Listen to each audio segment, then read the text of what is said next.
Hello friends, welcome to our channel box office blockbusters. কথা বলবো ময়ূরক্ষী এই মুভির 17 দিনের কালেকশন নিয়ে, আগন্তুক এই মুভির 17 দিনের কালেকশন নিয়ে, কথা বলবো ডার্ক ওয়ার্ল্ড এই মুভির 17 দিনের কালেকশন নিয়ে, রিভেঞ্জ এই মুভির 17 দিনের কালেকশন নিয়ে, কথা বলবো তুফান এই মুভির 17 দিনের কালেকশন। আপনারা যারা মুভি লাভার, মুভি সম্পর্কে সকল কিছু জানতে চান, বিস্তারিতভাবে জানতে চান, আপনাদের সবাইকে জানিয়ে দেই আমাদের মুভি জগৎ বর্তমানে অনেক বেশি কন্ট্রোভার্সিতে জড়িয়ে আছে। আপনারা জানেন একে আরেকজনের সাথে বিরোধে জড়াচ্ছে, তো একে আরেকজনকে নিয়ে কন্ট্রোভার্সি জড়াচ্ছে। যেমন আপনারা জানেন রিসেন্ট টাইম ইকবাল স্যার কিন্তু একটি স্টেটমেন্ট দিয়েছেন। তিনি বলেছেন যে যেই ইউটিউবার বা যারা রিভিউ মুভিকে করে তার বিরুদ্ধে একটি বড়সড় আকারে আইনগত ব্যবস্থা নিতে যাচ্ছেন। আপনারা জানেন বাংলাদেশের অনেক ইউটিউবার প্লাস অনেক ফেসবুকে যারা রিভিউ করে, অনেকে মুভি দেখে এসে প্রথম দিনে রিভিউ করে। আপনার জানিয়ে দেই আসলে এটি ঠিক নয়, কারণ মুভির রিভিউ 5 দিনের মধ্যে জানানো যায় না।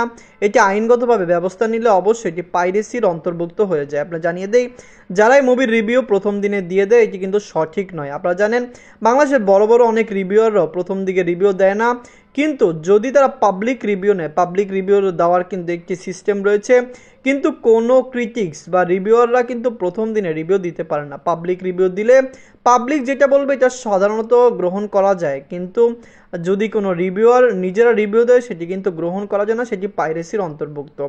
ইকবাল স্যার এটি বোঝাতে চেয়েছেন। আমরা জানি না তিনি আইনগত ব্যবস্থা নেয় কি না নেয়, কিন্তু এটি দেখার বিষয় যে সামনে এটি নিয়ে আরও কত বেশি কন্ট্রোভার্সি জড়ায়। প্রথম ধরো ময়ূরক্ষী নিয়ে বাজছিল 1,25,00,000 টাকা। লিডার হলো ববি হক ম্যাম, 17 দিন কমপ্লিট করে নিয়েছে। ববি হক ম্যাম অভিনীত ময়ূরক্ষী ফিল্মটি বক্স অফিসে একটি পজিটিভ রিভিউ পেলেও মুভিটি বক্স অফিস থেকে মুখ থুবড়ে পড়েছে। আমরা যেরকম আশা করেছিলাম ময়ূরক্ষীর কালেকশন এর চেয়েও কম এসেছে। দর্শকদের ভালোবাসা পেলে হতে পারতো মুভিটি একটি ব্লকবাস্টার, কিন্তু দর্শকরা এই মুভিকে সাপোর্ট করেনি এবং মুভিটি ফ্লপ ডিজাস্টারের পথেই রয়েছে। আমরা যেরকম এক্সপেক্ট করেছিলাম ময়ূরক্ষী এর চেয়েও কম কালেকশন করেছে এবং মুভিটি খুবই তাড়াতাড়ি ওয়াশ আউট হওয়ার সম্ভাবনা খুবই প্রবল। নিজেদের 17 দিনে বাংলাদেশ থেকে আয় করেছে 1 লক্ষ টাকা, টোটাল কালেকশন হলো 65 লক্ষ টাকা। আপনারা যদি এখনও ময়ূরক্ষী না থাকেন দেখবেন। ববি হক ম্যাম খুবই সিনিয়র অ্যাক্ট্রেস। আপনারা জানেন তিনি অনেক দিন যাবৎ বাংলা ইন্ডাস্ট্রিতে কাজ করেন, বাংলাদেশের অনেক দর্শকরা তাকে পছন্দ করেন। আমরা আশা করছি তার ফিল্মটি কমপক্ষে 1 সপ্তাহ চলুক, কমপক্ষে 1-2টি সিনেমা হল মুভিটি পাক। আগন্তুক নিয়ে বাজেট ছিল 1,20,00,000 টাকা। লিডার হলো পূজা চেরি ম্যাম, 17 দিন কমপ্লিট করে নিয়েছে। পূজা চেরি ম্যাম অভিনীত আগন্তুক ফিল্মটি বক্স অফিসে খুবই পজিটিভ রিভিউ পেয়েছে। পাবলিক এবং ক্রিটিক্স দুইজনে এই মুভিকে পজিটিভ রিভিউ দিয়েছে, যার কারণে কিন্তু মুভির বক্স অফিস পারফরমেন্স খুবই ভালো। আমরা যেরকম আশা করেছি মুভিটি এর চেয়েও ভালো কালেকশন করছে। দর্শকরা সাপোর্ট করলে, ফ্যামিলি অডিয়েন্স সাপোর্ট করলে মুভিটি বক্স অফিসে একটি মেগা ব্লকবাস্টার হওয়ার সম্ভাবনা রয়েছে। মুভির বাজেট যেরকম, মুভিটি 1,20,00,000, 1,30,00,000 টাকা প্লাস বিজনেস করলে ক্লিন হিট হয়ে যাবে, যেখানে আমরা চিন্তা করছি মুভিটি লাইফ টাইম 2.5 কোটি টাকা প্লাস বিজনেস করতে পারে। নিজের 17 দিনে বাংলাদেশ থেকে আয় করেছে 5 লক্ষ টাকা। টোটাল কালেকশন হলো 1,14,00,000 টাকা। আপনারা যদি এখনও আগন্তুক না থাকেন দেখবেন। আপনারা জানেন পূজা চেরি ম্যাম খুবই ট্যালেন্টেড অ্যাক্ট্রেস, তার কাজের মান খুবই ভালো। এই মুভিতে তার কাজ প্রশংসনীয় হয়েছে। এই মুভিতে শ্যামল মাওলা স্যারও কাজ করেছেন, তাকেও দর্শকরা খুবই বেশি পজিটিভ রিভিউ দিয়েছে যে তার অ্যাক্টিং স্কিল খুবই ভালো ছিল। আপনারা যদি এখনও আগন্তুক না থাকেন দেখবেন, কমেন্ট করে জানিয়ে দিন ফিল্মটি আপনাদের কেমন লেগেছে। ডার্ক ওয়ার্ল্ড নিয়ে বাজছিল 1,50,00,000 টাকা। লিডার আপনারা জানেন নবাগত হিরো মুন্না খান স্যার, 17 দিন কমপ্লিট করে নিয়েছে। ডার্ক ওয়ার্ল্ড ফিল্ম সম্পর্কে আমরা যেরকম আইডিয়া রেখেছিলাম মুভিটি সেই রকমই হয়েছে। আপনারা জানিয়ে দেই, আপনারা জানেন অনেকে বলছে বিগ বাজেটের ফিল্মটি ভালো হয়নি, পাবলিক ক্রিটিক্স অনেক জায়গা থেকে নেগেটিভ রিভিউ পেয়েছে। শুধুমাত্র যারা মুন্না খান স্যারকে সাপোর্ট করে এরকম কিছু দর্শক এই মুভিকে সাপোর্ট করেছেন। মুন্না খান স্যার রিসেন্ট টাইম একটি হলে যখন গিয়েছিলেন তখন কিন্তু অনেকেই পিছন থেকে বলেছিল যে তারা ডার্ক ওয়ার্ল্ড 2 চান, এবং মুন্না খান স্যার এটি দেখে উৎসুক হয়ে ডার্ক ওয়ার্ল্ড 2 এর অ্যানাউন্সমেন্টও করে দিয়েছে। আগামীতে কি ডার্ক ওয়ার্ল্ড 2 আসবে কিনা এটা আমরা জানি না, কারণ কৌশানী মুখার্জি ম্যামও কিন্তু এই ফিল্মটিকে নিয়ে অনেক কন্ট্রোভার্সিতে জড়িয়েছেন। যাই হোক, নিজের 17 দিনে মুঝে বাংলাদেশ থেকে আয় করেছে 4 লক্ষ টাকা।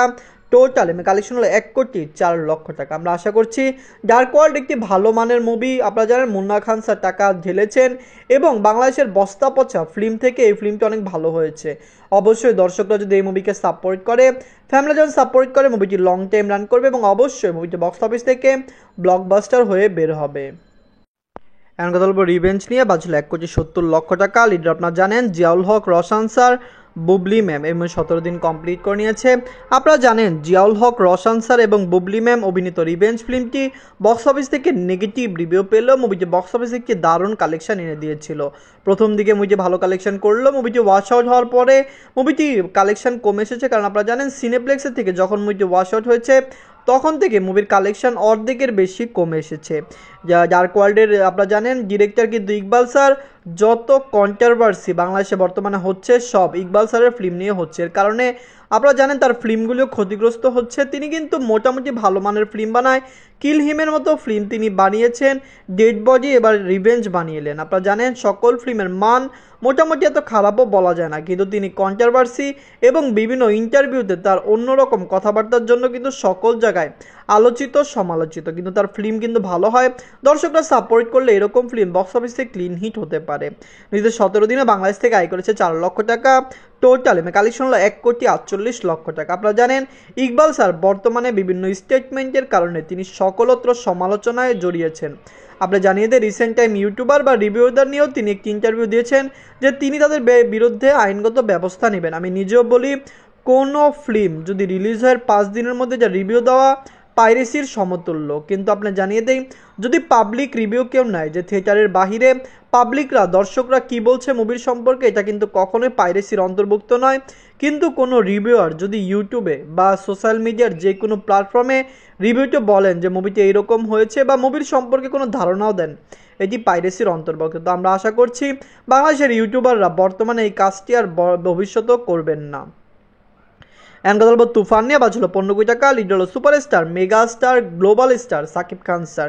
এই মুভিতে কাজ করেছেন চঞ্চল চৌধুরী স্যার, মিমি ম্যাম। এই মুভির ডিরেক্টর রায়হান রাফি স্যার। রায়হান রাফি স্যারের তুফান বাংলাদেশের গণ্ডি পেরিয়ে ওভারসিজ মার্কেটে ব্লকবাস্টার, পাশাপাশি মুভিটিকে ইন্ডিয়াতে বিগ রিলিজ করা হচ্ছে। ইন্ডিয়া থেকে তুফান অনেক বেশি আয় করতে পারে, আমরা যেরকম আশা করছি হতে পারে তুফান এর চেয়েও বেশি বড় বিগেস্ট ব্লকবাস্টার হতে পারে ইন্ডিয়াতে। আপনারা জানেন তারানা দাস, কেআরকের মতো বড় বড় যারা রিভিউয়ার, যারা মুভি অ্যানালাইটিক্স আপনারা জানেন তারা কিন্তু এই মুভিটিকে প্রমোট করেছে। তারানা দাস নিজে তার ফেসবুক পেজে এবং আপনারা জানেন বিভিন্ন সোশ্যাল মিডিয়াতে তিনি কিন্তু এই মুভিটিকে প্রমোশন করেছেন যে বাংলাদেশি তুফান ফিল্মটি ইন্ডিয়াতে রিলিজ হতে যাচ্ছে 5 জুলাই, যেটি আমার মনে হয় কি ভালো প্রমোশন।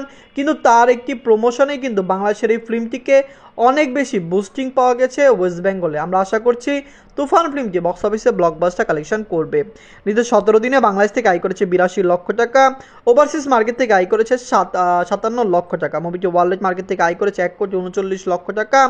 টোটাল কালেকশন হলো 39,34,00,000 টাকা। আপনারা যদি এখনও তুফান না থাকেন দেখবেন বাংলাদেশের ইতিহাসে সবচেয়ে বড় বিগেস্ট ব্লকবাস্টার, প্লাস খুবই তাড়াতাড়ি মুভিটি ইন্ডাস্ট্রি হিট হতে যাচ্ছে। এই ফিল্মটি আরও বেশি আয় করতে পারে। আমাদের টার্গেট মুভিটি 60 থেকে 65 কোটি প্লাস বিজনেস করবে, হতে পারে লাইফ টাইম কালেকশন আরও বেশি হতে পারে। তুফান ইন্ডিয়াতে যত বেশি কালেকশন করবে তুফানের লাইফ টাইম কালেকশন তত বেশি বাড়বে। আমরা আশা করছি তুফান রেকর্ড ব্রেকিং আয় করে নিবে। তুফান, রিভেঞ্জ, ডার্ক ওয়ার্ল্ড, আগন্তুক, ময়ূরক্ষী এই 5টি মুভির মধ্যে সবচেয়ে বাংলা মুভি কোনটি, কোন মুভিটি হবে বিগেস্ট ব্লকবাস্টার, কোন মুভিটি হবে ফ্লপ, কমেন্ট করে জানিয়ে দিয়েন। ধন্যবাদ।